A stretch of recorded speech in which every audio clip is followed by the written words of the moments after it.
Hai guys. Kembali lagi sama kita dari kelompok 1 dengan Saya Agung Paundra Mukti. saya Bonia Sundari, saya Kasmida Tania Kalisa.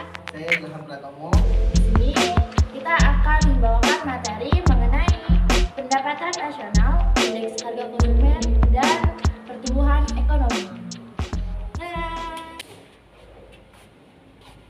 Halo guys, kalian tahu nggak sih apa itu pendapatan nasional? Pendapatan nasional adalah salah satu alat ukur untuk menentukan tingkat perekonomian suatu negara. Jadi itu guys, pendapatan nasional. Hai, kembali lagi sama gue. Di sini gue mau ngejelasin mengenai faktor-faktor yang mempengaruhi pendapatan nasional. Apa aja sih faktor-faktornya? Yang pertama adalah permintaan dan penawaran agregat. Permintaan agregat adalah suatu daftar keseluruhan barang dan jasa yang akan dibeli oleh sektor perekonomian pada berbagai tingkat harga. Permintaan dan penawaran agregat ini menunjukkan antara hubungan keseluruhan permintaan terhadap barang dan jasa sesuai dengan tingkatan harganya. Yang kedua adalah konsumsi dan tabungan. Apa sih konsumsi itu? Konsumsi adalah pengeluaran total untuk memperoleh barang dan jasa dalam suatu perekonomian dalam jangka panjang atau 1 tahun. Sedangkan tabungan adalah bagian dari pendapatan yang tidak dikeluarkan untuk konsumsi. Yang terakhir dan yang ketiga adalah investasi. Investasi adalah semua pengeluaran yang digunakan untuk menciptakan modal baru. Tujuan dari investasi sendiri adalah untuk menggantikan bagian modal yang sudah rusak dan menambah penyediaan modal yang ada. Hai, jadi di sini gue bakal jelasin tentang jenis-jenis pendapatan nasional. Nah, jenis-jenis pendapatan nasional itu ada 5. Yang pertama, produk domestik bruto atau gross domestic product.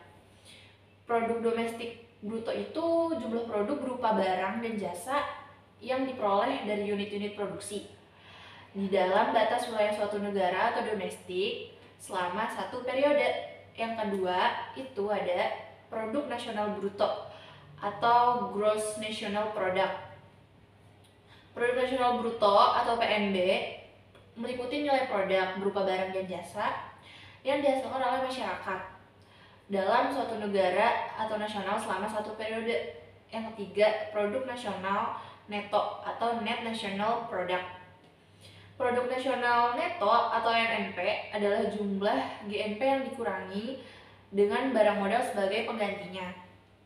Yang keempat, pendapatan nasional neto atau net national product. Pendapatan nasional neto ini atau NNI adalah pendapatan yang dihitung dari jumlah balas jasa yang diterima oleh rakyat kepada pemilik produksi.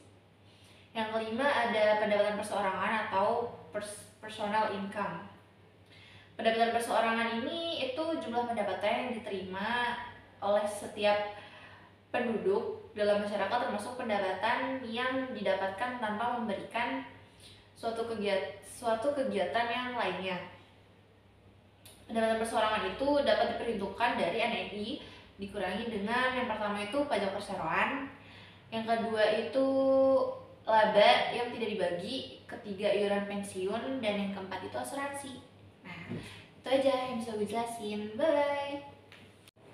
Indeks harga konsumen ada rumusnya nggak sih Kak?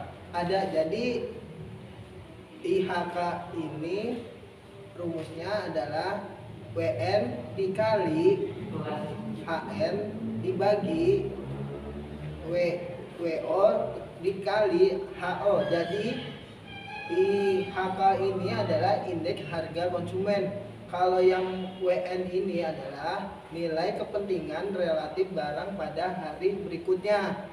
Kalau yang WO itu adalah nilai kepentingan relatif barang pada waktu dasar. Kalau WN itu harga pasar barang pada waktu berikutnya.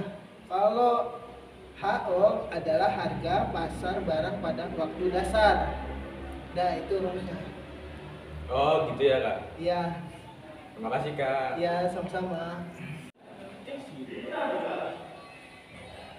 Apa ya indeks harga konsumen tuh? Kayaknya baru dengar. Kak, kamu tahu nggak sih apa itu indeks harga konsumen?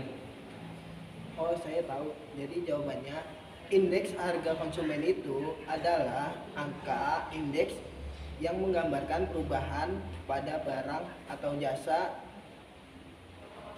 oleh masyarakat dari periode tertentu ke periode ditetapkan. Oh begitu Kak. Ya, Jadi kalau intinya tuh apa Kak indeks harga konsumen? jadi dari periode tertentu, misalkan periode sekarang nih, suatu saat ke depan nanti akan bakalan harganya tetap sama gitu. Oh berarti intinya harga itu tetap sama walau periodenya berbeda-beda. Iya, Oke, terima kasih Kak. iya sama-sama. Yang pertama, hubungan investasi dan pertumbuhan ekonomi. Ketertarikan antara tabungan modal dan pertumbuhan ekonomi telah ditunjukkan dengan baik sekali oleh pengalaman masyarakat industri. Nah, yang kedua, hubungan angkatan kerja dan pertumbuhan ekonomi. Menurut Todaro, pertumbuhan penduduk dan pertumbuhan tenaga kerja secara tradisional dianggap sebagai salah satu faktor positif yang memacu pertumbuhan ekonomi sejumlah tenaga kerja yang lebih besar. Berarti akan menambah tingkat produksi, sedangkan pertumbuhan penduduk yang lebih besar berarti ukuran pasar domestik yang lebih besar. Yang ketiga, hubungan pendapat Udah nggak apa lanjut. Yang ketiga, hubungan pendapatan asli daerah dan pertumbuhan ekonomi. Pertumbuhan ekonomi diukur menggunakan PDRB atas dasar harga konstan 30 menurut Barata. Menyatakan bahwa PAD berpengaruh positif dengan pertumbuhan ekonomi di daerah dan penelitian oleh Tambunan yang menyatakan PAD Kamu jadi duta shampoo lain. So anggun banget gue natap kain nawe ngakak. Ayo, gak usah ditata. Nih aturan ada temennya jadi gini. Lu tahu nggak sih indeks ekonomi itu apa? Yaudah, gue yang temenin. Nah, pertumbuhan ekonomi itu subkilo. Anjing.